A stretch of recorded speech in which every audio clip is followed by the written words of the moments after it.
Good morning EDJ, welcome everyone to your favorite radio program in the French Riviera. I am Léa Dutrouille, your host for your weekly Morning EDJ show. As usual, politics, sports, science, cinema and more, trust me, you'll find your guilty pleasure. Today, as an exception, Mathieu Marank, one of your weekly journalists, won't be here with us today, but it didn't stop him from delivering you good news. Fortunately for you, your dear Nina Royegaladze is well present today. How are you, Nina? I'm fine, thank you, Leah. And you? I'm very good. It's right now 8 a.m. and 5, your news bulletin of the week presented by Nina right after the jingle.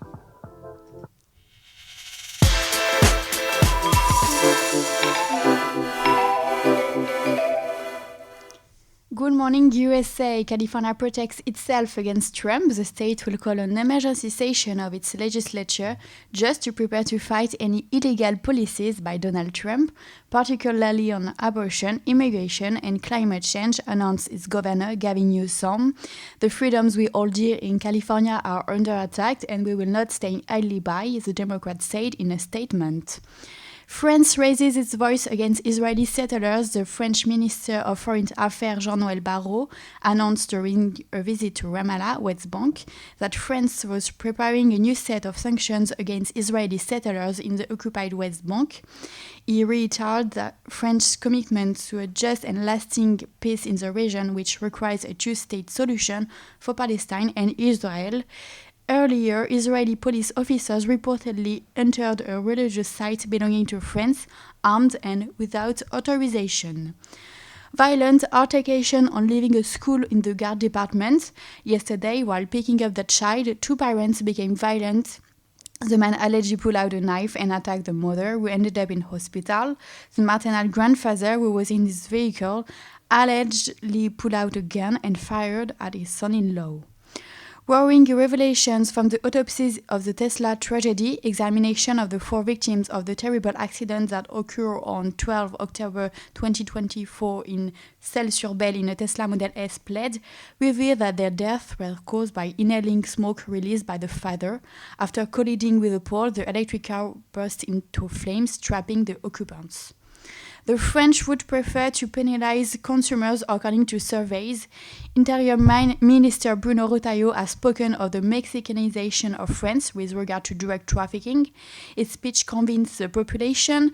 39% of French people consider these remarks to be fairly accurate, while 9% consider them to be underestimated.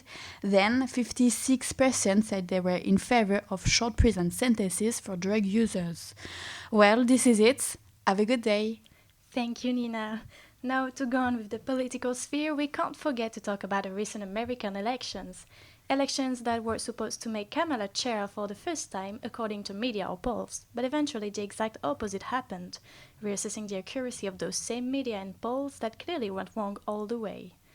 Therefore, the time for women has not yet come. After Hillary Clinton in 2016, it's now Kamala Harris's turn to be soundly defeated by Donald Trump in the race for the White House. Propelled as the Democratic candidate after an aging Joe Biden stepped down, she was unable to rally female and minority voters to block the populists. Against all odds, white women and Latinos seems to have supported the Democrat far less than expected. Despite Donald Trump's outrageous remarks about Puerto Ricans, calling them trash, and as well his radical positions on abortion. Civil rights activist Van Jones lamented on CNN this Wednesday morning, I quote, "Black women hoped their time had come, that one of them could finally win, that they could breathe for the first time." Kamala Harris's defeat first feels like a slap in the face for many women. It must be said that she didn't follow any of the paths set by her predecessors. She wasn't raised into power like John Fitzgerald Kennedy, she hasn't led major corporations like Donald Trump, and she was never elected governor like George W. Bush, Bill Clinton, or Ronald Reagan. Meanwhile, the masculinist movement seems to have played a full role in Donald Trump's election. On Tuesday night, businessman Elon Musk, one of his most fervent supporters, tweeted, "The cavalry is coming, men are voting in droves, they finally realize what's at stake. The battle of the sexes and political parties is therefore far from being over." Alright, so now this is time for our little tour of discovering businesses within the French Riviera that represent your cultural heritage. And your dear Mathieu went to meet Fenella Holt at the Antibes bookstore. They call her the Duchess of Antibes. For 10 years, Fenla Holt has shared her love of books, but what brought her to open this bookshop? There's been an English bookshop in Antibes for many, many years, maybe 40 years, something like that. And the previous bookshop, Heidi's, was open, I think, for about 25 years, something like that. And I worked in the shop for the last 3 years, and then it closed. So I was made redundant. So I then decided that if I could find the perfect location, that I would open my own business. After years of building a beloved community space, Fenla now faces a difficult decision. Health issues are forcing her to consider selling Antibes books. Yes, I'm selling it now because I have severe arthritis in my hands, and it's become very difficult and very painful for me to work. So we're selling. We have somebody who's very, very interested, who's lovely, so I really hope it works out. But with a bit of luck, it'll just carry on exactly the same. So, this has been my thing for 10 years, and to walk away from it is difficult, yes. But there's I want to do lots more traveling in my life. Fenla is at peace with her choice, she trusts the new owners, and she's ready for a new life. And still with Mathieu, let's move on to what he watched in the movies last time, L'Amour ouf, a masterpiece à la française. It's time for your cinema segment.